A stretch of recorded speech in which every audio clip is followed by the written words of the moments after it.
Comitê de Política Monetária do Banco Central, você ouviu aqui na Band News FM, aumentou a taxa básica de juros, foi de 12,75% para 13,25% ao ano.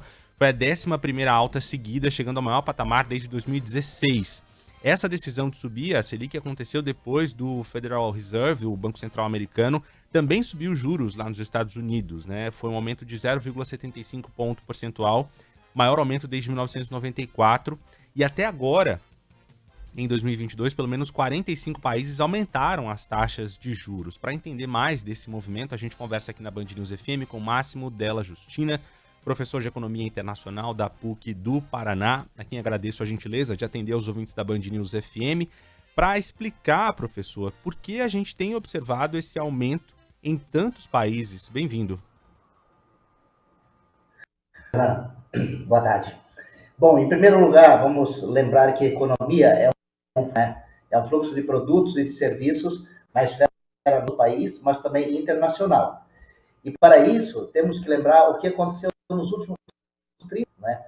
Nós tivemos aí a chegada da pandemia, que de certa forma afetou o fluxo de transporte, vamos dizer, por navios, por aviões, por trens, dos insumos da produção, né, e também dos produtos acabados, o que fez com que naquela época os preços já se elevaram um pouco. Né? Um outro fator, os governantes, para tentar, vamos dizer assim, minimizar um pouco o efeito da pandemia sobre a renda de pessoas, eles acabaram gastando mais e, em alguns casos, emitindo títulos públicos.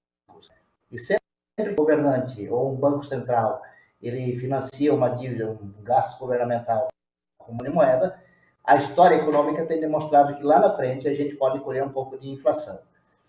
E mais recentemente, vamos dizer, nos últimos 6 meses, o evento da guerra da Ucrânia, entre a Ucrânia, que novamente afeta, então, vamos dizer assim, o fluxo não só de produtos acabados, mas também das commodities, dos alimentos, né, dos feirantes e tudo que tem a ver com aquilo na nossa mesa.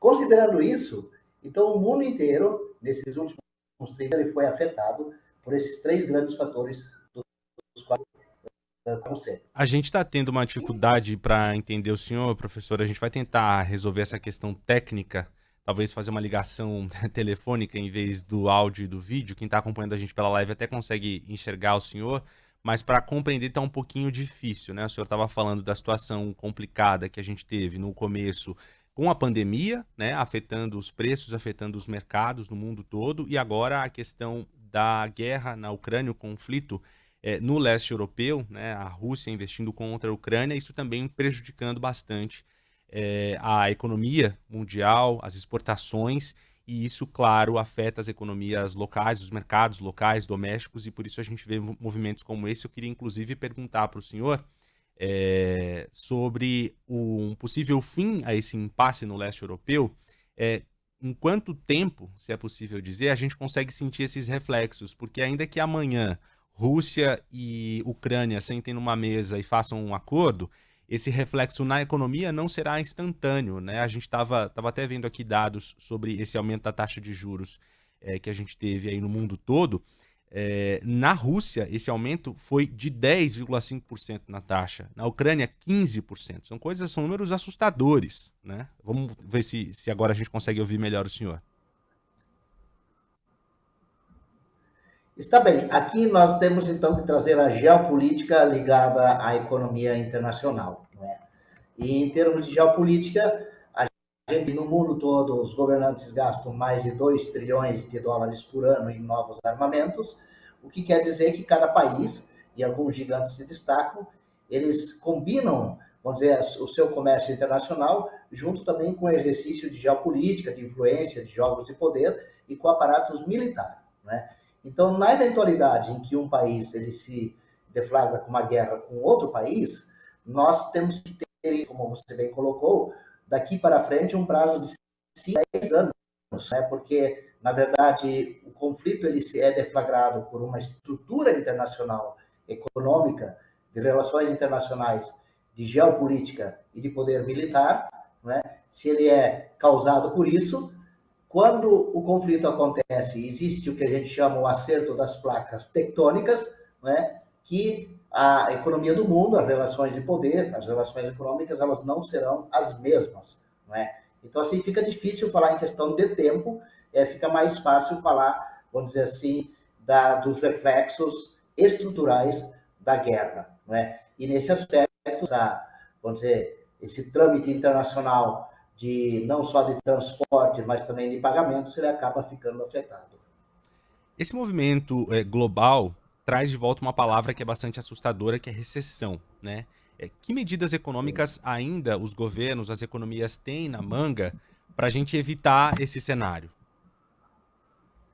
Aqui é difícil, né? Nós estamos chegando em algumas outras experiências que o mundo já teve, por exemplo, na primeira crise do petróleo em 1973, na segunda crise do petróleo em 1979, nas grandes crises de dívida externa até meados da década de 80, então é muito pouco que os governantes podem fazer, porque o que você tem? Um cenário de estagflação, quer dizer, pouco crescimento econômico, estagnação econômica, perda de renda, de juro, de lucro, salário e aluguel para os agentes econômicos, por um lado, né, e aumento de outro lado.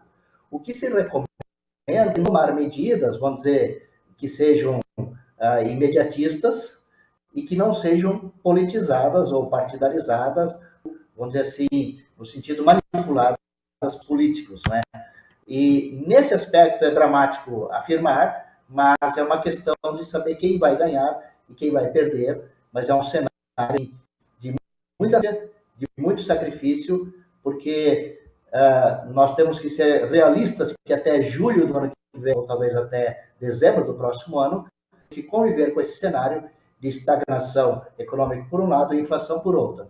Daí, novamente, uma economia americana, uma economia chinesa, uma economia japonesa, indiana, né, da União Europeia, da Rússia e dos gigantes, eles expiram.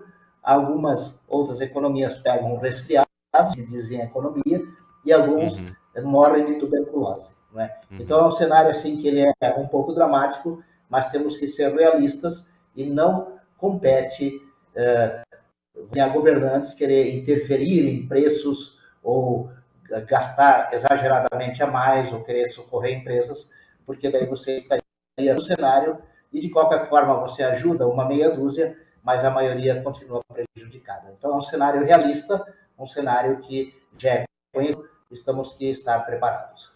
Máximo Della Justina, professor de Economia Internacional da PUC do Paraná, falando com os ouvintes da Band News FM sobre a alta na taxa básica de juros de vários países pelo mundo, inclusive no Brasil. Muito obrigado, professor, por atender a nossa reportagem. Até uma próxima oportunidade. Muito obrigado, bom feriado, bom trabalho para vocês.